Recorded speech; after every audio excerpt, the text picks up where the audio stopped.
오늘 잠언 말씀 16장 26절 두 절만 보겠습니다. 16장 25절 26절 우리 함께 읽도록 하겠습니다. 어떤 길은 사람이 보기에 바르나 필경은 사망의 길이니라.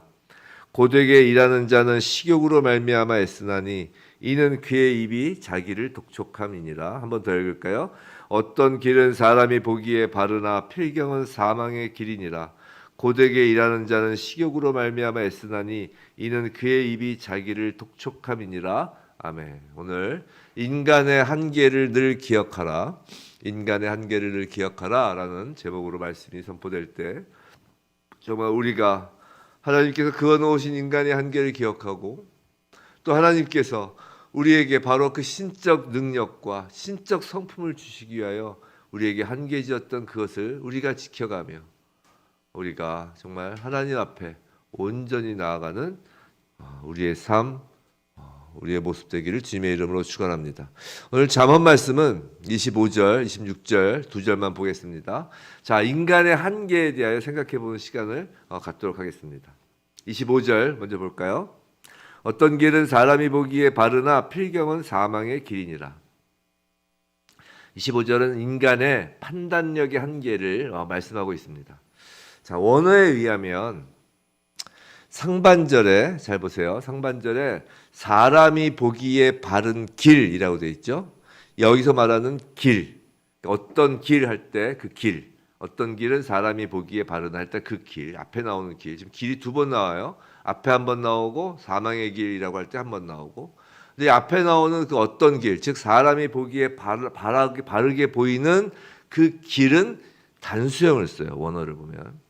하반절에 사망의 길 할 때 그 길은 복수형을 쓰고 있습니다. 우리나라 말로는 이게 잘 드러나지 않지만 원어 성경은 그렇게 돼 있어요. 자, 앞에 거는 단수형, 뒤에 거는 복수형 쓰는 데는 이런 의미가 있습니다. 자, 앞에 것의 그 길이 단수인 이유는 사람이 애를 쓰고 애를 써서 찾아낸 가장 최고의 길. 사람들 모두가 야, 이것만이 정말 유일한 길이라고 하는 그 길이라서 단수인 거예요. 최고의 길, 유일한 길. 이라고 여기는 판단일지라도, 그러니까 다시 말씀드리면 사람이 애쓰고 애써서 찾아낸 가장 최고의 길, 유일한 길이라고 여기는 그 사람의 판단일지라도 하나님을 배제한 사람이 보기에 바른 것, 가치의 중심이 사람이 보기에 바른 것, 이것만 가치의 중심에 두는 길이라면, 자, 그래서 단수예요. 최고의 길, 유일한 길, 사람이 보기에. 근데 그 길의 결론이 이제 사망의 길이 결론일 거 아니에요? 그 길의 결론이 질비하게 놓인 여러 갈래의 길, 즉 결론은 여러 가지의 결론이 나온다 할지라도 반드시 그 여러 가지 복수형의 그 결론은 다 사망의 길이 된다는 거예요. 이게 이해가 되셨어요? 그러니까 사람이 보기에, 하나님이 제외된 사람이 보기에 유일한 길, 가장 좋은 길이라 할지라도 그 길을 걸어가다 보면 이제 결론 부분이 나올 거 아니에요. 끝에 도착점이 나올 거 아니에요. 근데 그 도착점에 여러 가지 결론의 길이 나 있어도 그 모든 길은 다 필경 사망의 길이 된다는 거예요.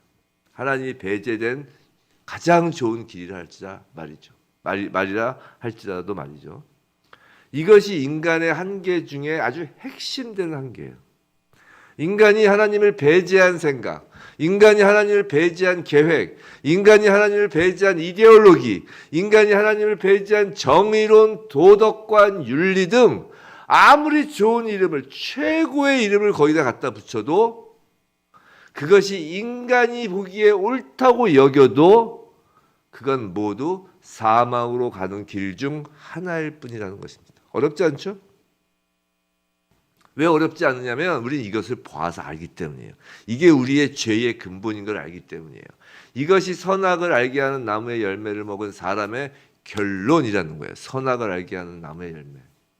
원래 사람은, 제가 주일 설교에도 잠깐 말씀드렸지만, 원래 사람은 하나님이 옳다고 하시는 것을 옳게 여기고 하나님이 틀리다고 하시는 것을 틀린 것으로 여기는 것이 가장 좋게 되도록, 그게 가장 좋은 것으로 창조된 존재예요. 사람은 하나님이 선이다. 내 선. 하나님이 악이다. 내 악입니다. 라고 해야 되는 존재로 창조를 하셨다고요. 하나님께서 아담에게 선악을 알게 하는 나무의 열매를 먹지 말라라고 하신 그 까닭이 무엇이냐면, 우리가 보통 알고 있기로는 하나님이 창조주이심을 인정하도록 하나님과 인간 사이의 경계를 그으셨다라고 우리는 보통 알고 있죠. 성경을 좀 그래도 보신 분들이라면, 넌 피조물, 난 창조주.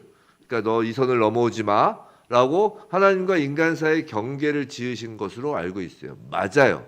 근데 단순히 그 이유만은 아니라는 것이에요. 그것보다 더 깊은 의미가 있다는 것이에요. 그건 뭐냐면, 사람이 스스로 선악을 구별하는 것보다 사람이 하나님의 선악을 따르는 것이 사람에게 가장 좋기 때문에 그렇게 하신 거라고요. 즉, 사람이 선악을 구별하지 않는 것이, 스스로 선악을 구별하지 못하는 것이 더 좋기 때문에 선악을 구별한 나무를 먹지 못하게 했단 말이에요.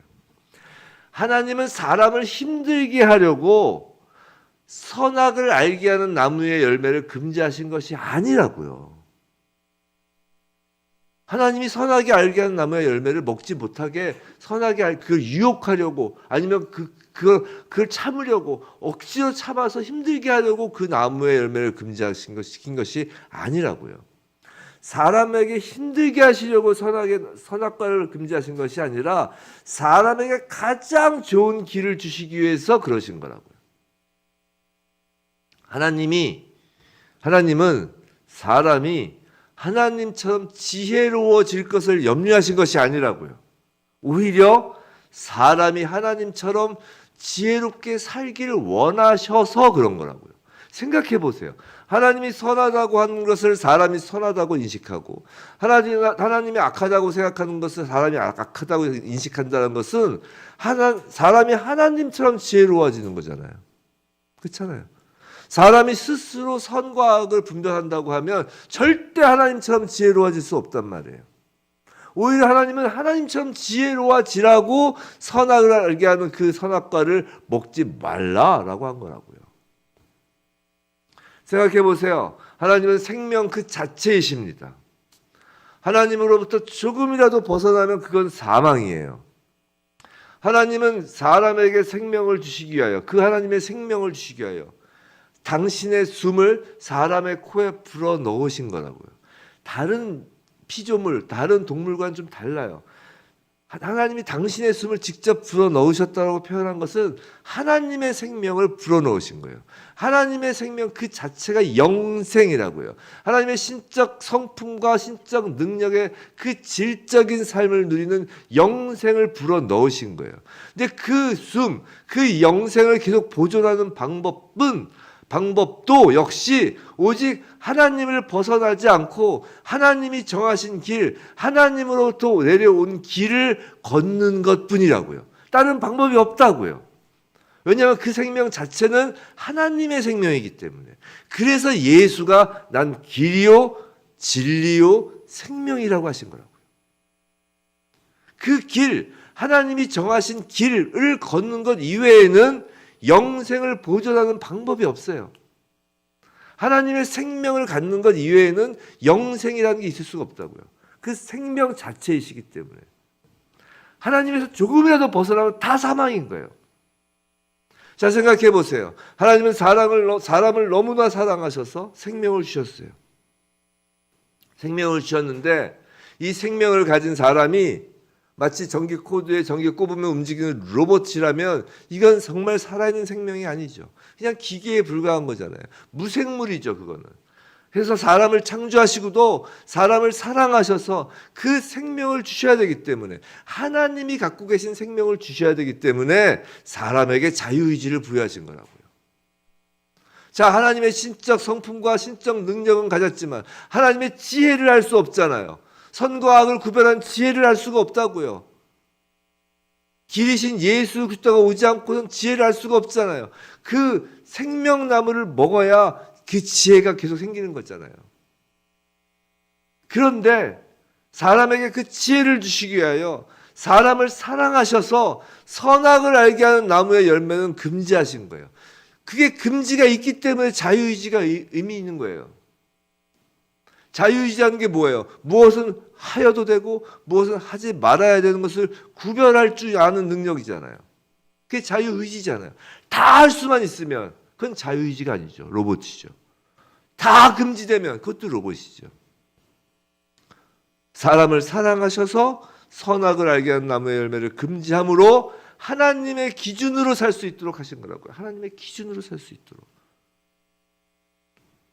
그런데 하나님과 떠난 사람은 이제 사람이 정한 그 어떠한 옳음도, 그 어떠한 그 유일한 길이라고 여겼던 그 옳음도, 사람이 스스로 정한 것은 이제 악한 것이 돼버린 거예요. 하나님의 길이 아니기 때문이죠. 필경 사망에 이를 수밖에 없는 거라고요. 너무나 논리적이에요. 하나님의 사랑입니다. 사람을 사랑하셔서 생명을 주시고, 사람을 사랑하셔서 자유의지를 주셨으며, 사람을 사랑하셔서 선악을 알게 하는 나무의 열매를 금지하신 거예요. 26절, 고되게 일하는 자는 식욕으로 말미암아 애쓰나니 이는 그의 입이 자기를 독촉함이니라. 자, 25절이 그 인간의 혼의 영역에서의 한계라면 26절은 이제 인간의 육신의 영역에서의 한계를 의미하고 있어요. 자, 먼저 인간은 첫째로 우리가 알아야 될 게 인간은 놀고 먹기 위해서 창조되지 않았다는 것을 알아야 됩니다. 인간은 하나님 창조해 놓으시고선 우리가 보통 에덴 동산 그리고 이제 그 새하늘과 새 땅 하면 사슴들하고 뛰놀고 풀밭에서 뒹굴고 막 그냥 노는 것만 생각하죠. 저는 그렇지 않을 거라고 생각해요. 분명히 새하늘과 새 땅에 가서도 인간은 일을 할 거예요. 그 창세기에 보면 그 창세기 2장에 경작하다라는 표현이 있잖아요. 그러니까 인간이 죄짓기 전에도 경작하게 하신다고요. 그 경작하다라는 그 단어 원어의 뜻이 단순히 땅을 경작하다라는 뜻 이외에도 그거는 이제 그 예배하다라는 뜻이 있어요. 예배하다. 기본적으로 인간은 예배하도록 창조된 것이에요. 근데 그것 이외에도 창조하시며 하나님께서 인간에게 할 일을 주셨죠. 예수께서 왜 인간이 놀고 먹기 위해서 창조되지 않은 거냐면 예수께서 안식일과 관련해서 이런 말씀을 하신 적이 있어요. 아버지가 일하시니 나도 일한다. 유대인들이 바리새인들이 예수께서 안식일에 병든 자를 고치시는 걸 보고 막 비난을 하니까 예수께서 그렇게 말씀하셨잖아요. 아버지가 일하시니 나도 일한다 라고 말씀하신 적이 있어요. 이 말씀은 지금 구원하시는 하나님이 일을 하고 계시니까 구속사에 관련된 일을 하시니까 나도 하는 거야 라고 하신 말씀이에요. 생각해 보세요. 하나님은 창조하시는 하나님이셨어요. 하나님은 구원하시는 하나님이십니다. 즉 일하시는 하나님이라는 거예요. 그럼 하나님이 인간을 창조하시면서 하나님의 형상을 닮은 인간을 창조하시면서 놀고 먹는 존재로 창조하실 까닭이 없다라는 것이에요. 놀고 먹는 것은 하나님의 형상에 어울리지 않기 때문이에요. 다만 처음 창조되었을 때는 인간의 일, 즉 노동이란 생존을 위한 노동이 아니었다는 것이에요. 아까 말씀드린 것처럼 경작, 즉 예배하는 것이기도 하면서 또한 잘 아시다시피 땅에 충만하고 정복하며 모든 백성을 다스리는 일, 즉 하나님의 피조물을 잘 가꾸기 위한 노동이었어요. 하나님의 피조물을 잘 가꾸기 위한 노동, 예배하는 노동, 예배를 노동으로 친다면, 하나님 나라에서 일로 친다면 예배하는 것, 피조물을 잘 가꾸기 위한 노동 다 뭐예요? 무슨 말이냐면 인간이 하는 본래 일의 목적이자 이 육신이 할 수 있는 육신에게 허락된 그 일의 한계는 바로 하나님의 영광을 드러내는 것이었다는 것이에요. 인간의 일은 그것이 무엇이든 하나님의 영광을 드러내는 것이 되도록 하나님께서 계획해 놓으신 거라고요. 그게 우리 육신의 한계예요. 아까 혼의 한계는 하나님께서 그어놓으신 게 선악을 알게 하는 나무의 열매라는 한계를 그어놓으셨죠. 근데 이 한계는 구별하려고 하는 것이 아니라 우리를 위하여, 우리를 사랑하셔서 신적인 그 지혜를 주시기 위해서 그어놓으신 한계라고 했어요. 마찬가지예요. 우리에게 이 일의 한계, 우리의 육신의 한계, 우리가 육신의 목적의 한계를 하나님의 영광을 위한 것으로 딱 이렇게 디자인해 놓으신 이유는 우리와 하나님을 구별하려고 하는 것이나 우리와 하나님의 선을 그어서 우리를 낮추려고 한 것이 아니라 하나님의 영광을 드러내는 것이야말로 인간에게 가장 좋은 것이기 때문에 그렇게 하는 것이에요. 하나님이 이기적이셔서 하나님 혼자 영광을 받으시기 위해서 그런 것이 아니라고요. 왜냐고요? 그 영광의 뜻이 뭐라고 그랬어요? 제가 자주 말씀드리지만 하나님의 영광은 glory 어떤 그런 단어적 의미도 있지만 성경에서 하나님의 영광이란 하나님의 임재, 하나님의 드러나심, 하나님의 함께하심, 임마누엘이란 말이에요. 인간에게 하나님이 함께하심, 하나님의 임재, 하나님의 임마누엘보다 더 좋은 건 없기 때문에 그 모든 육신의 한계, 즉 인간의 육신에 하나님께서 함께하신다고 약속하시는 거라고요. 단순히 혼뿐만 아니라 인간의 육신에도 하나님 함께하신다고요. 그것이 그 한계를 그어놓으신 궁극적인 사랑이라고요. 그래서 예수님이 성육신하신 거라고요. 하지만 인간이 하나님의 길을 벗어나 타락한 이후 잘 아시는 바와 같이 인간의 노동은 하나님의 영광을 드러내는 것이 아니라 하나님의 임재와는 무관한 생존을 위한 것이 되고 말았다는 것이에요. 먹고 사는 문제가 됐다는 것이. 우리 그런 말 많이 하잖아요. 다 먹고 살자고 하는 일인데 뭐 일만 하면 다 먹고 살자고 하는 일인데. 사람은 정도의 차이는 있으나 생존을 위한 노동에서 완전히 자유로운 자는 없습니다.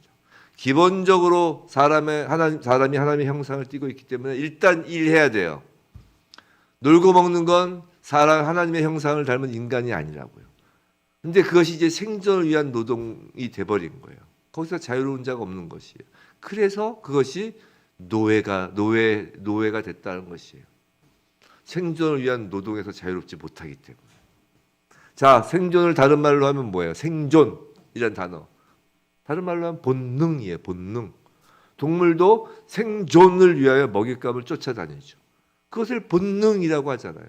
동물이 먹는 것을 보고 우와, 목적 달성을 위해서 정말 열심히 뛰는데 이렇게 이야기하는 사람 없어요.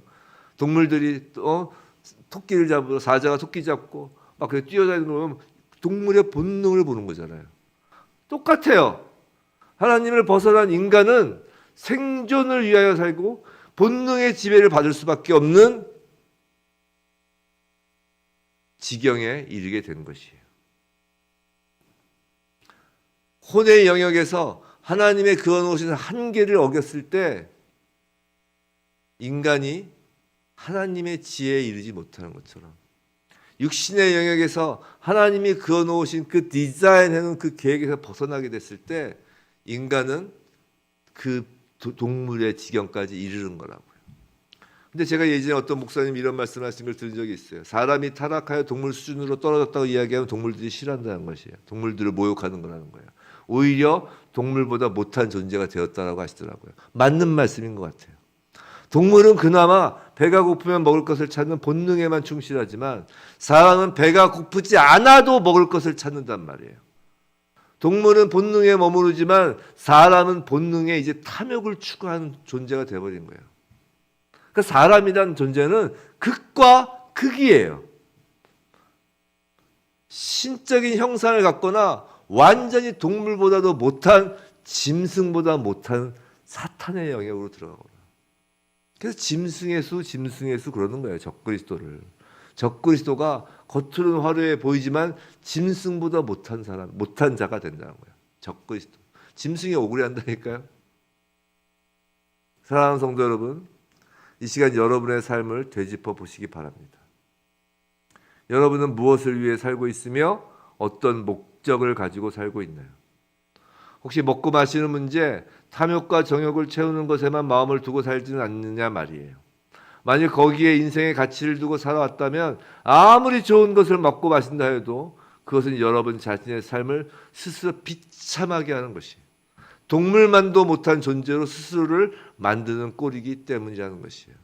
세상의 모든 사람들은 그렇게 산다는 것이에요. 예수를 믿지 않는 한 말이죠. 방법이 없다는 것이에요. 고린도전서 10장 31절 이런 말씀이 있어요. 먹든지 마시든지 무엇을 하든지 다 하나님의 영광을 위하여 하라. 이것이 본능에 충실한 삶이 아니라 하나님의 그 창조의 목적에 충실한 삶을 사는 것입니다. 먹든지 마시든지 무엇을 하든지 다 하나님의 영광을 위하여. 먹든지 마시든지 다 육체에 관한 거잖아요. 지금. 다 하나님의 영광을 위하여 하라. 이것이 인간에게 주신 하나님의 계획, 디자인이었던 것이에요. 사랑하는 성도 여러분, 하나님은 우리를 사랑하셔서 우리에게 한계를 주셨습니다. 우리의 혼에는 선악을 알게 하는 나무의 열매라는 한계를 주셨고, 우리의 육신에는 하나님의 영광이라는 그 목적의 한계를 주셨어요. 그러나 그것은 사실 한계가 아니라 신의 성품과 신의 일을 주시기 위한 하나님의 사랑이며 하나님의 뜻이신 거예요. 이 아침에 딱 두 가지만 실천하기를 원합니다. 오늘 말씀 되게 중요한 말씀이에요. 이 아침에 두 가지만 실천하기를 원해요. 첫째, 지금 세상 속에서 힘들고 어려운 일을 겪고 있어도 주님을 전적으로 신뢰하기로 결단하시길 바랍니다. 첫째, 주님을 전적으로 신뢰하기를. 내 눈에는 왜 이런 일이 벌어졌는지, 우리가 보기에는 정말 악하고 말도 안 되는 일이 왜 이렇게 벌어지고 있는지, 또 생각지도 못한 질병과 각종 병과 각종 고난이 왜 벌어지고 있는지, 그렇다 할지라도 지금의 상황에 대하여 옳고 그름을 판단하며 하나님의 신실하심을 의심하지 않기를 원합니다. 하나님은 언제나 선하십니다. The God is always good. God is always good이에요. 하나님은 언제나 옳으십니다. 특히 하나님의 자녀인 여러분을 향한 하나님의 선하심, 하나님의 옳으심, 하나님의 그 좋으심을 이 아침에 붙잡으시기 바랍니다. 우리 앞에 놓여있는 문제에 대하여 why라는 물음표를 붙이기 전에 하나님에 대하여 느낌표를 붙이시기 바랍니다. 오, 주님이십니다. 오, 항상 옳으십니다. 오, 항상 좋으십니다. 항상 선하십니다. 우리에게 가장 좋은 것을 주시는 분이십니다라고 느낌표를 붙이는 인생 되시기를 바랍니다. why라는 물음표가 아니라 말이죠. 두 번째로 명심하고 결단하시길 바랍니다. 먹든지 마시든지 무엇을 하든지 다 하나님의 영광을 위하여라는 말씀을 붙잡으시기 바랍니다. 지금 삶의 모든 상황, 모든 일들 가운데 오직 하나님의 영광만을 구하시기를 원합니다. 나의 유익, 나의 영광이 아니라 내가 비록 지금 험난한 길을 걸어간다 할지라도 고난 가운데 있을지라도 거기서 발버둥 치면서 나오려고 하는 그 발버둥이 아니라 그 모든 일 가운데서도 오직 하나님의 영광이 우리의 한 가지 목적이 되기를 구하시기를 바랍니다. 그저 내 생명 한 생명 살리기 위하여, 그저 나의 힘든 것을 벗어나기 위해서, 그저 이 위기를 벗어나는 것, 그것이 목적이 되는 인생이 아니라 그 어떠한 상황에서도 오직 하나님의 영광 하나만이 우리의 목적 되길 구하시기 바랍니다. 하나님의 영광이 무슨 뜻이라고 했나요? 하나님의 임재하심, 하나님의 드러내심, 하나님의 함께하심이에요. 그것보다 더 큰 능력과 그것보다 더 큰 은혜는 없기 때문이에요. 이것이 지혜로운 자인 거예요. 이것이 능력 있는 자입니다.